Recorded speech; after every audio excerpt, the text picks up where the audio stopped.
Entitled sister asked me to plan her wedding. I refused, so she made me serve drinks at her engagement party. While serving, I slipped her fiancé a note exposing her fake college degree.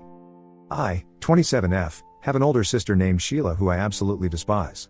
She is the reason why I am even on Reddit today to ask if what I have decided is right or wrong. You see, Sheila is the eldest in my family. She was not a planned baby and our parents had her when they were still in college. As a result, she had to spend the first 2 years more around our grandparents who were helping our parents take care of her.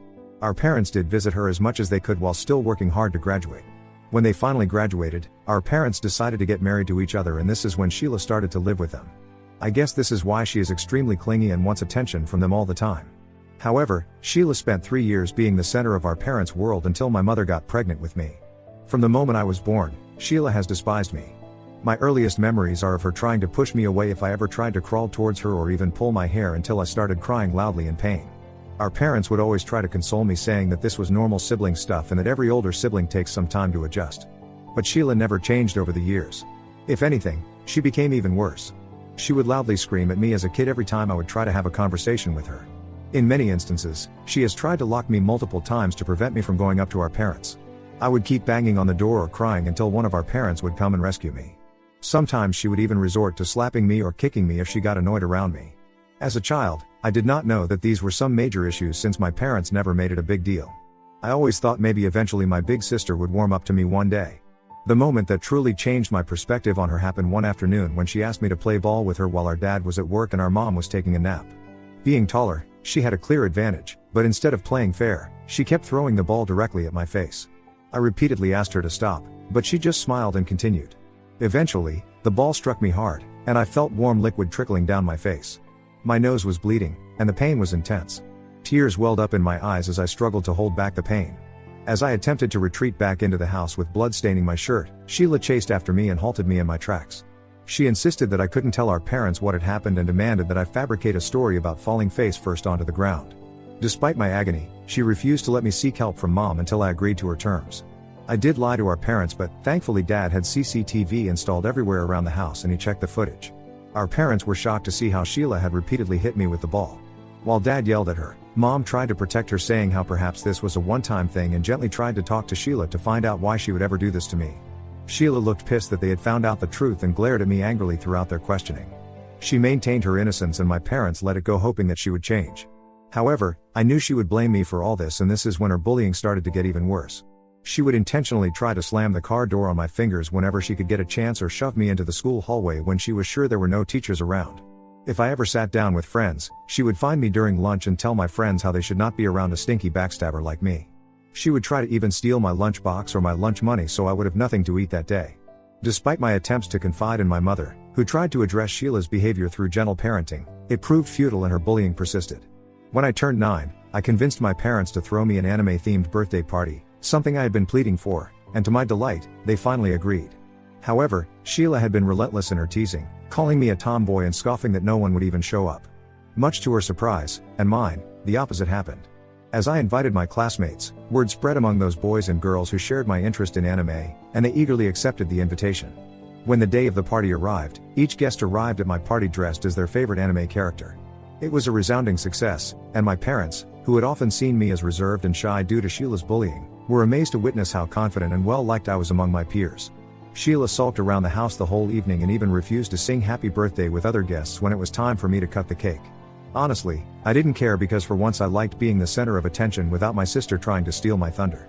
Slowly as I started to grow up, I felt more confident in my own skin, and I learned to stand up against Sheila and her relentless bullying. Refusing to remain silent any longer, I decided to confront Sheila head-on every time she tried to taunt me or comment about my looks. Instead of passively enduring her cruelty, I took action. I would bully her back and call her out for her atrocious outfits. Knowing that our father would address her behavior with a firm hand, I made sure to bring her actions to his attention whenever necessary. Unlike our mom, our father was always stern towards Sheila and held her accountable for her actions. She hated me even more because of this, but at least she learned quickly that I was not going to back down anymore. When Sheila graduated high school, she did not have any prospects of going to college. She told our parents how she wanted to take a gap year, which led to a lot of arguments since our parents wanted her to first get a college degree. Dad even told her how she could travel if she wanted to during her college breaks, but Sheila was adamant. Our parents begrudgingly agreed to her demand. However, this gap year for Sheila has turned into several years. In the first year, our parents paid for all her trips as she backpacked across Europe and had a good time. When the year came to an end, Dad tried to talk to her again about college, but Sheila refused all communications, so Dad told her that she was on her own from then on and that he would not finance her trips anymore. She tried to rope in our mother for support, but Dad did not relent this time. At one point Sheila told us how she wanted to become a digital nomad so she could keep traveling. However, that failed miserably because every job required a basic college degree. Left with few options, she reluctantly turned to volunteer work, which provided her with lodging and occasionally meals. While our parents couldn't hide their disappointment in her choices, they never really interfered in her decision. The only reason they were disappointed was because Sheila would constantly complain about how difficult her life was yet do nothing to change it. Meanwhile, unlike Sheila, I was good at studies. Math and science were easy for me and my grades were excellent. Even before graduating, I received acceptance to my dream university along with a partial scholarship. My parents couldn't have been prouder of my achievements, and news of my success prompted our relatives to urge them to throw a celebration in my honor. I think this decision of theirs was not well received by Sheila, who kept calling my mother and complaining to her about how they were more partial towards me. She felt my parents were trying to celebrate my success on her face and that I was indirectly taunting her since she could not get into any college. Honestly, I didn't even want her to show up if she still had such hatred for me, but Mom clearly missed her considering Sheila hadn't been home in over 5 months. Mom also believed it wouldn't look right if the eldest sibling was absent during my celebratory party. Reluctantly, Sheila agreed to attend, albeit begrudgingly. She arrived a few days before the party and didn't even bother to congratulate me once, even though I politely greeted her. On the day of my party, our grandparents and relatives showed up with gifts and everyone seemed to be having a great time. However, I couldn't help but notice Sheila's excessive drinking, which didn't escape our father's notice either. She kept drinking glasses of wine without even stopping to take a beat. Concerned, he attempted to intervene and stopped her from drinking another glass of wine, urging her to eat something instead. Sheila, however, angrily snatched her glass back from him and continued to drink. Some of the relatives did look at her with concern. Later, our grandfather clinked his glass to get everybody's attention as he wanted to give a toast. He started his speech by first mentioning how he and everyone present were so proud of both of me and Sheila and that they were all happy to see the both of us doing what made us happy. He congratulated me on my scholarship and told me how he could wait to visit me in college, which made everyone smile. Hearing this, Sheila started to snort in the middle of her drinking, which made my grandfather stop in the middle of his speech. Our parents looked at each other uncomfortably when Sheila started to giggle and then loudly told grandfather how no one was going to believe him for being proud of both of us when the real reason they were all here was because of the golden child. I could feel my cheeks burning with embarrassment as Sheila's hurtful words echoed through the room, drawing the attention of everyone present. Deep down, she and I both knew that this was completely baseless of her to accuse our parents and others of favoring me more. Our parents had always treated us with love and fairness, never showing favoritism. In fact, if anything, our mother had a special bond with Sheila since she was the eldest. We were always allowed to make our own life decisions. She had chosen to not go to college all on her own, and just because I had worked hard to get accepted with a scholarship, she was now trying to tear me down. I felt tears well up in my eyes as she kept loudly complaining about how everyone had shown up to support me with gifts, but no one supported her or helped her with her finances, which could have allowed her to travel to even more countries. She even said how our parents should have never had 2 children if they didn't really want to take care of one, and how our dad wasn't sending her any more money. At this point, my dad got up to walk towards her so he could stop her from embarrassing herself any further and escort her out, but our grandfather was clearly pissed from hearing her words. He is always very soft-spoken, but for the first time, I heard him raise his voice on her. He reminded her how much our parents had to work hard to establish themselves when they had her during their college years, and how if they never wanted her, they could have easily had that option. He berated her for trying to turn this happy occasion into something ugly, and that if she was really jealous of her little sister, then this was an issue within herself that only she could resolve. Sheila, visibly shaken by our grandfather's words, retreated from the party in tears, with our mother following closely behind to offer her comfort. Later, our parents tried their best to get Sheila to talk to us, but she never did, nor did she ever apologize for her outburst. I soon moved out of my home into my college dorm. While I focused on settling down at college and trying to make new friends, Sheila lived with our parents with no plans for her future. She would drink and party all night with a few people she knew around town. Dad wanted her to at least get a part-time job and even helped make a resume for her so she could start applying in various places, but she hardly took any serious interest in finding a job. Even when she did apply, she was rarely selected for an interview. During this time, I didn't know much about what was going on back at home since I was hundreds of miles away, but I did know that our parents were always worried about Sheila. One night, I woke up to my parents calling me frantically from the hospital. At first, I thought something had happened to them, but they assured me that they were fine, but that Sheila had been in a car crash. It turns out that she was drinking and driving and she had hit someone's fence.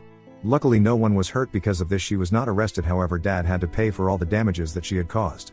Even insurance refused to take care of the damages of the car since she was under the influence. Hence it's justified to say that Dad was pissed and wanted her out of their house as soon as possible. Sheila kept trying to play the victim card yet again, telling them how she was going through things mentally and that at the end of the day, she didn't really hurt anybody. My dad told her that she had two choices: either she could start going for therapy, apply for jobs, earn and save up money while living with them, or she could go do whatever it is that she wanted somewhere else since he was done. Sheila argued back that he had no right to try to control her life when he and mom never controlled mine. She again tried to bring up how she was always treated differently than me. Long story short, dad kicked her out as soon as she was discharged from the hospital. Sheila tried to contact our grandparents and relatives for help, asking them if she could move in with them instead, but they all knew about her recent troubles and were unwilling to take any responsibility for her. Surprisingly, in a few days, she even gave me a call asking for money.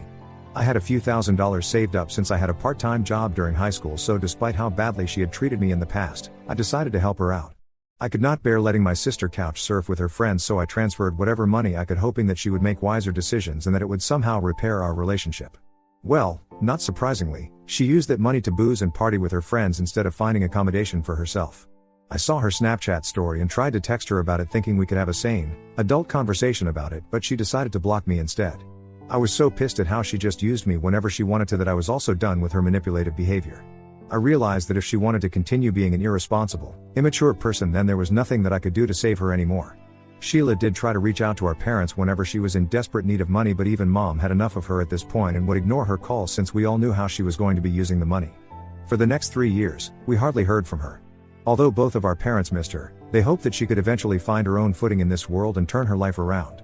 During my 4th year of college, I received an unexpected call from Sheila, who had not contacted me for so many years.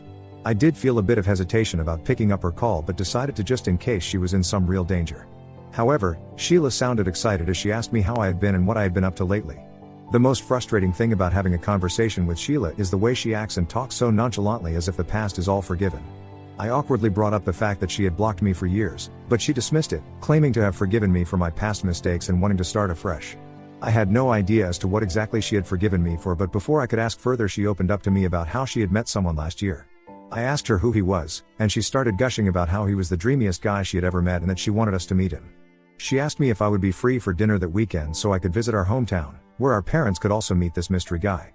Knowing better than to trust Sheila this time, I told her that I wasn't sure and that I would get back to her on that. However, she kept insisting, telling me how it would not be a proper family reunion without me. She also had a conversation with our parents, who were surprised by how happy and excited she sounded. It's safe to say we were all curious to meet her after so many years, so after talking to our parents, I decided to take an overnight bus back to my hometown that Friday night so I could attend lunch with Sheila. On the day we had lunch, Sheila introduced her new man, Jack, to all of us. They looked healthy and happy. Sheila told us how she had a job in a marketing firm which paid her quite well. This is where she met Jack. Their chemistry was evident, and I couldn't help but feel genuinely happy for my sister. However, things took an unexpected turn when Jack began praising Sheila's intelligence, mentioning how lucky he was to have met such an accomplished woman like her, since she was a Berkeley graduate, while he had never got the chance to study at such a prestigious college. He continued to tell how Sheila would tell him all the time about her college life back in Berkeley and the type of peers she had been surrounded with during her 4 years. He also told us how he hoped that one day, if they ever got married and had kids, he would want their kids to turn out like Sheila.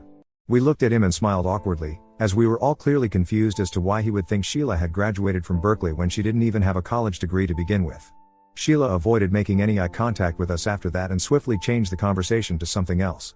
The rest of lunch continued without any incident. After our lunch, Sheila hurriedly left with Jack, not even bothering to hug us goodbye. It was clear to both our parents and me that something wasn't right, and Sheila had clearly lied to Jack about her education. Later, she called us, begging us not to tell Jack the truth. However, Dad wasn't satisfied with her explanation and pressed her for more details. This is how Dad found out that Sheila had forged college documents so she could apply for jobs. We were all understandably outraged by the severity of her deception. She also confessed to Dad that she had failed to mention other significant details about her life to Jack, such as the car accident that had occurred and the daily drinking habits that she previously had, because she didn't want him to know that side about her. While we empathize with her reluctance to disclose her past, we couldn't shake off the concern that she had fabricated an entire college degree and might continue to deceive Jack for the rest of her life. Even though both Mom and Dad told her that what she was doing was extremely wrong and that if she really loved Jack then she should at least tell him the truth, as he had every right to know, Sheila refused, telling us not to interfere in her relationship. She was adamant that she could handle it in the future if Jack ever found out the truth, and kept telling how it was impossible for him to ever find out anyway. I did not want any part of her drama, so I kept my mouth shut and let my parents deal with this. It was just 3 months later when Sheila called to inform me that she and Jack had gotten engaged. I asked her if she thought they were moving a bit too fast since it had just been a year since they had gotten into a relationship, but Sheila laughed at me. She told me that I would not know anything about engagement or marriage since I had not met the right guy yet as she had. This was true, so I congratulated her on her happiness while she told me how she wanted to have an intimate wedding with a few guests and she had a few plans about how her wedding should look. She continued to tell me how, as her sister, she expected me to take charge of planning her wedding since she did not want to be stressed out. I inquired if this meant she wanted me to be her maid of honor, but Sheila informed me that she had already asked her coworkers to fill those roles. I asked her what about bridesmaids, but she told me that those roles were also filled up. She continued to say how being her wedding planner was the most important role in her wedding anyway and that she and I could start planning immediately. I was a bit disappointed that she wasn't even including me in the wedding. Instead, she expected me to take up planning her entire wedding, which was something I never even asked for in the first place. I assured her that her coworkers, who knew her well and spent more time with her, would be better suited to help with the planning instead of me. Sheila argued back that her coworkers were all working women with their own families and that they could not spend their free time doing this. She told me that because I was still a college student and apparently wasn't as busy as them, I should be grateful that she was assigning me this responsibility. Her reasoning made me laugh because it reminded me of how manipulative she could be when she wanted something. I simply refused and told her that this was my last year in college and I had quite a lot of things on my plate already, so she should ask someone else to be in charge of her wedding planning. This must have pissed her off because she started to say how she expected me to contribute to her wedding by doing this since I was her family. I replied back that I had no problem helping here and there, but that I could not possibly take on such a heavy task with all the other things I had to manage as a college student. My refusal to help her has since become a huge issue as she has immediately reached out to our parents trying to urge them to pressure me into agreeing to take care of her wedding planning. She says that as the bride, it is humiliating for her to do these tasks when other brides can depend on their family. When our parents tried to compromise and told her that maybe she could pay me for the hours as being a wedding planner is not easy. I would have to come up with a wedding theme and guest seating chart, contact the caterers, and help her find the perfect venue while also working hard for my college, but Sheila refused, telling them that no sister would ever ask to get paid for such menial tasks and that I was just being selfish as usual. She has continued to send me several messages, but I have refused to answer, and my parents are also choosing to stay out of it now because they do agree with my decision. So Reddit, am I right in not agreeing to her demand? If you had a sister like Sheila, would you ever help her plan her wedding even though she has done absolutely nothing for me in my entire life but expects me to just drop everything and help her out? Update 1. When I posted this, I thought maybe a handful of you would comment about how y'all agree that my sister is just being too much. However, I have received hundreds messages from strangers telling me what a red flag Sheila is and how they have also had family members just as toxic as her. I am truly sorry to anyone who got triggered with my story, and I feel sorry that some of you have had to go through what I have gone through. For the first time in my life, I feel validated with my emotions. It's not easy having a bully in our lives, and Sheila truly is a nightmare to be around. A lot of you have asked me to tell Jack the truth and spare him from a lifetime of suffering with my sister. I do agree with the points made, and if I were Jack, I would definitely want to know if my partner had forged an entire college degree and knowingly not mentioned important things from their past. I plan on telling Jack the next time I see him and will update here when I do. Meanwhile, Sheila has kept texting me for the past 2 days forcing me to accept the responsibility of planning her wedding, and I have politely kept declining, instead telling her how I would be happy to help if she had any other easier task for me. Update 2. I know it's been a few weeks, but all hell has broken loose. As some of you who have kept up with my story know, I was going to tell my sister's fiancé the truth about her before they were married. A number of people advised me to reach out to him on social media, but I think it might have been weird since we have only ever talked once. Instead, I decided to write a note explaining everything that Sheila had put me through and how she had been lying to him. I planned on giving the note to him during their engagement party, which Sheila was throwing to celebrate with our relatives and her friends. When I did arrive at her place, exhausted and hungry after my long bus ride since she lives in a town 6 hours away from my college town, Sheila didn't even greet me properly. She stopped me at the entrance telling me that I was late, and took my bags from my hand. She directed me to the back and told me that they did not have enough servers for that day since some of them had not shown up unexpectedly. Because I had previously told her that I could help her out with an easy task, she expected me to take up the task of serving drinks to all the guests during her party. As Sheila pushed me towards the servers at the back without even giving me a chance to freshen up or even greet my parents and relatives, I was taken aback. My parents shared my surprise at seeing me serving drinks, but I flashed them a reassuring smile to convey that it wasn't a big deal, as I did not want them to worry. Unbeknownst to Sheila, this unexpected turn of events presented the perfect opportunity for me to discreetly slip a note to her fiancé while she was preoccupied mingling with her guests. When I handed a glass to Jack, he graciously thanked me and remarked that I didn't need to be serving. Seizing the moment, I passed him my note and quietly urged him to find a private moment to read it as soon as possible. Not even 15 minutes later, Jack emerged from the washroom with a flushed face. He walked up to Sheila and asked her if she had really been lying to him all along. Sheila looked at him in confusion as Jack continued to press if she had actually never been to college before. Her eyes widened in shock as the guests around us looked at them with confusion. Turning to our parents for confirmation, Jack asked them, and my dad didn't hesitate to reveal that Sheila had never pursued higher education. Everyone watched in stunned silence as Jack then asked Sheila loudly as to how she could have lied to him about such an important thing and how embarrassing this was for him to find out this way just after getting engaged. Some of their co-workers had their mouths wide open as they watched the drama unfold. Jack continued to tell her that if she could lie to him about her fake college degree, then there were so many things that she could have lied to him about, and he did not know what to believe anymore. Long story short, the engagement party ended in a disaster. Sheila was left embarrassed in front of everyone. In the end, her fiancé left with his family telling her that he needed some space away from her. After they left, the party was pretty much a bust because everyone kept staring at Sheila, who looked shaken up. Even her co-workers left hastily, after a few minutes, and I have no idea what will happen to her job, especially since her manager had been in attendance at the party. Sheila does suspect that one of our relatives, perhaps a cousin or me, may have revealed the truth to Jack, but she lacks any evidence. In the note I passed to Jack, I had urged him not to disclose that I had informed him of the truth, and I am grateful that he never implicated me. My parents have told Sheila that this is all her fault since they wanted her to be upfront with her partner from the very beginning, but she had chosen to not do it. I will update next if she and Jack still decide to get married after this or not. Update 3, well, as some of you predicted, Jack has called off the wedding. He even asked Sheila to give him back the engagement ring since it belonged to his mother and was a family heirloom. He has also asked her to move out of their house and refuses to communicate with her any further. He has still not told her anything about how he found out the truth about her. As for some of you who keep telling me that I should confess and tell my sister about my note, I will absolutely not do that. I would like to clarify that I never lied to anyone. You can judge me all you want, but I did absolutely nothing wrong. I simply exposed the truth, and her fiancé chose to end their relationship. If I confess now, she is going to redirect all the anger and resentment she is feeling towards me, and I am not going to invite more drama and bullying into my life. I hope that this breakup teaches Sheila to hopefully become a better person in the future.